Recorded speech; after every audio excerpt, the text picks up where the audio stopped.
स्वागत करते हैं एक बार फिर से द मैथ्स कोच में।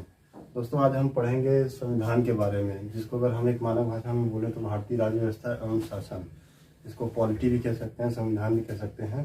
इसका हम विस्तार से शुरू करेंगे और विस्तार से ही इसको खत्म भी करेंगे। और आज हम पढ़ेंगे कि भारत का जो संवैधानिक विकास था वो कैसे हुआ, कब हुआ, ये कैसे आया, इसका हर एक बातों पर चर्चा करेंगे।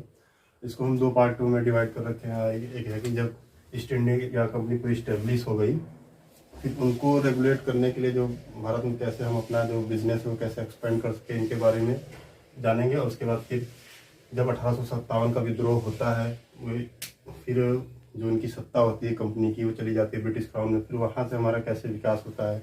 फिर हम इसी में पढ़ेंगे कि जो नेहरू रिपोर्ट आई थी उसमें क्या क्या उनका रिपोर्ट था, उसमें क्या क्या बिंदुएं थे, उन पर डिस्कस करेंगे। और साथ ही साथ फिर आता है क्रिप्स मिशन के बारे में भी इसमें डिस्कस करेंगे। फिर साथ में अगस्त प्रस्ताव वगैरह, फिर उसी बीच 0 आवर ऑपरेशन भी चलाया जाता है कांग्रेस नेताओं को कैप्चर करने के लिए।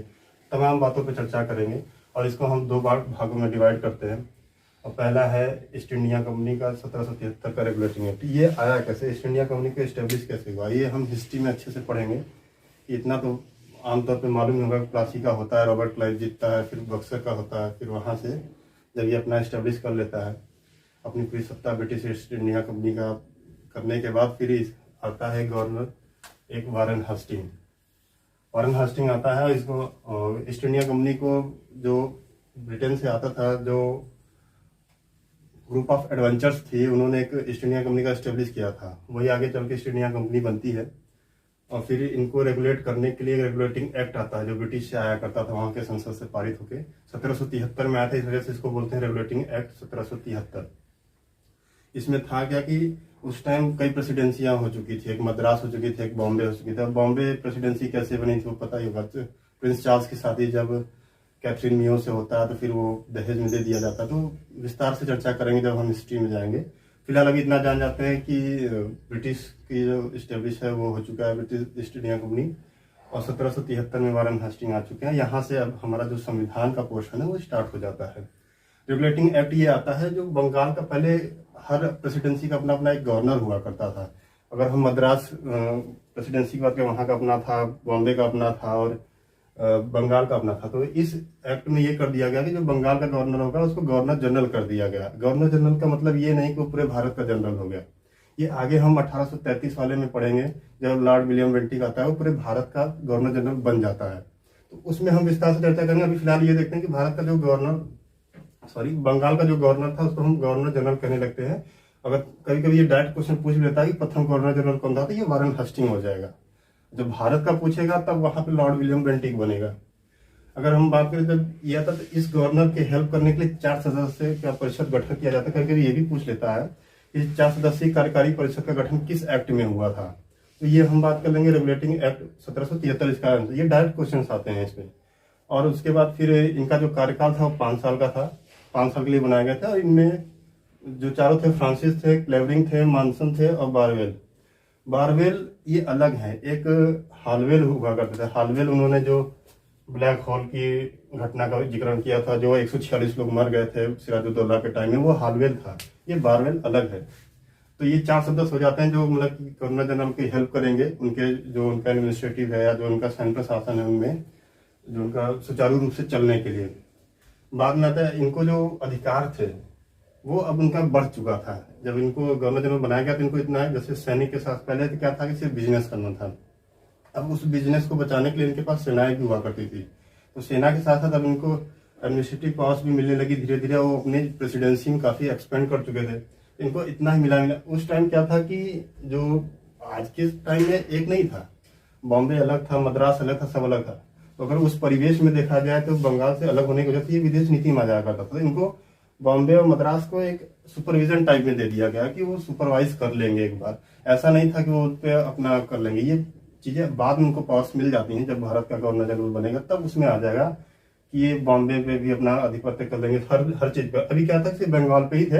हाँ, इतना हो चुका था कि बॉम्बे और मद्रास में अपना एक सुपरविजन टाइप में चेक बैक कर सकते हैं।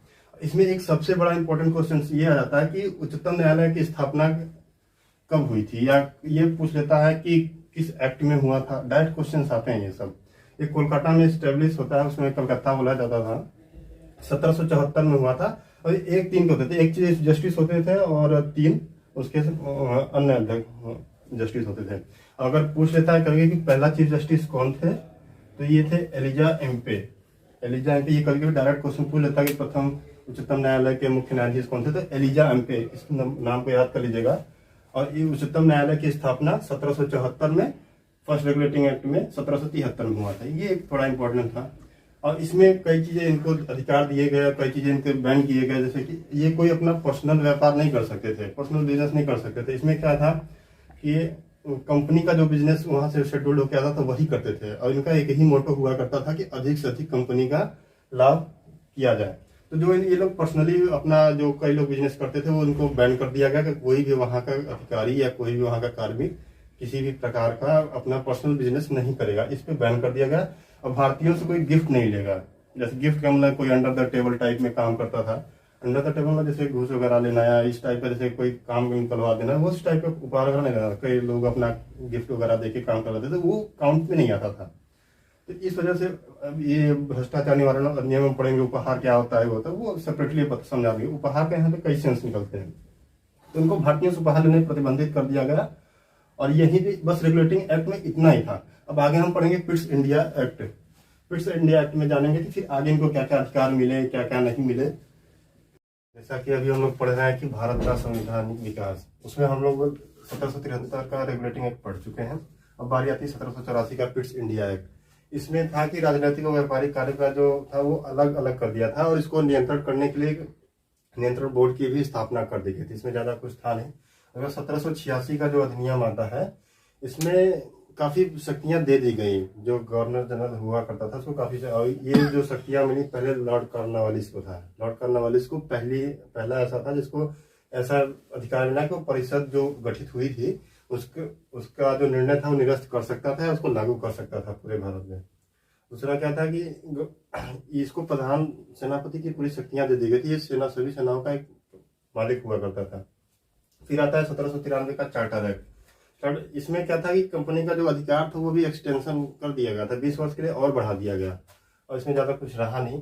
1813, ये काफी इंपॉर्टेंट होता है। इसमें से डायरेक्ट क्वेश्चन आते हैं कि भारत में ईसाइयों मिशनरियों का आगमन हो चुका था। और यहाँ पे पहली बार जो शिक्षा को बढ़ाने के लिए प्रतिवर्ष 1 लाख रुपए का खर्च इन्होंने बजट एक दिया था, जो कि उस टाइम 1 लाख बहुत हुआ करते थे। ऐसा नहीं कि आज के जमाने के हिसाब से 1 लाख रुपए तो बहुत कम हो गए, उस सिनेरियो में बहुत हुआ करते थे। और यहाँ पे इन्होंने अपना धर्म प्रचार भी किया, साथ साथ जो अपनी शिक्षा प्रणाली थी उसको प्रभावित करके अपना उन्होंने लागू करवाया बाय फोर्सली। और साथ ही साथ जो व्यापार का इनका एकाधिकार था उसको समाप्त कर दिया गया। लेकिन हालांकि इनका जो चीन के साथ व्यापार जो चल रहे थे वो कंटिन्यू रहे, साथ में चाय का भी व्यापार चलता रहा। अगर डायरेक्ट क्वेश्चन आता है कि मतलब कि शिक्षा पे पहली बार कब खर्च हुआ था, तो ये 1813 का चार्टर एक्ट में आ जाएगा। अब बात करते हैं 1833 का चार्टर एक्ट। ये पहली बार ऐसा हुआ था कि जो बंगाल का गवर्नर जनरल था उसको पूरे भारत का उसको गवर्नर जनरल बना दिया गया था। और ऐसा बनने वाला पहला लॉर्ड विलियम बेंटिक था।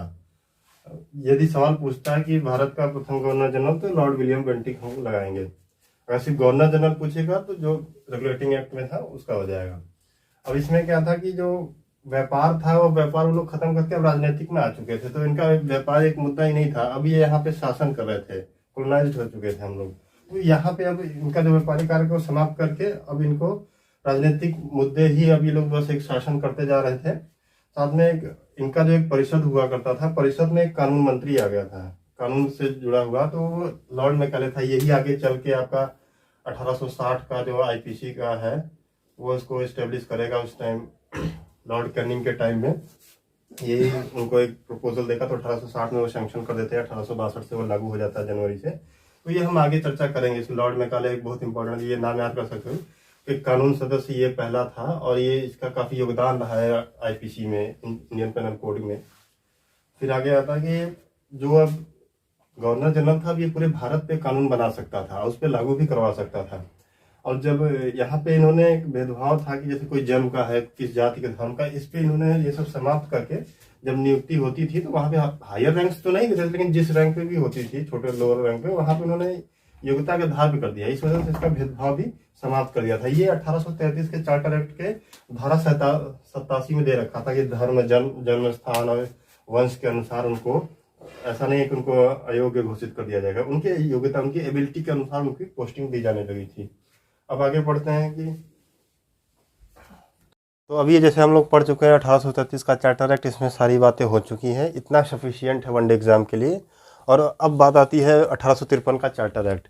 इसमें क्या है कि इसमें विधायिका और कार्यपालिका दोनों को अलग कर दिया गया था।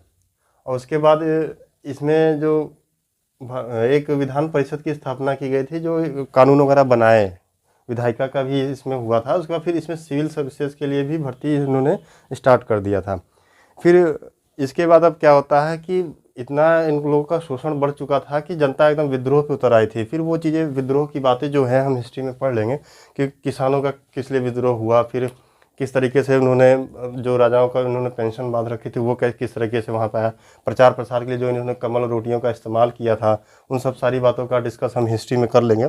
अब ये हमारा जो 1853 का चार्टर एक्ट है, ये लास्ट चार्टर एक्ट है। कभी कभी डायरेक्ट क्वेश्चन पूछ लेता है कि लास्ट चार्टर एक्ट कौन सा था, तो 1853 का ये इसका आंसर हो जाएगा। क्योंकि फर्स्ट पूछ लेता है तो 1773 का फर्स्ट हो जाएगा। अब आएगा हमारा भारत शासन अधिनियम, क्योंकि 1857 का विद्रोह हो जाने के बाद कैनिंग के टाइम में, तो ये जो ईस्ट इंडिया कंपनी के हाथों में ये जो सत्ता थी ये अपने ब्रिटिश क्राउन ले लेता है। और यहीं पे 1858 में भारत शासन अधिनियम आता है, उसमें कई चीज़ें दी जाती हैं भारत को जो ताकि विद्रोह शांत हो जाए। और फिर 1858 का शासन अधिनियम हम अगली क्लास में पढ़ेंगे। बाकी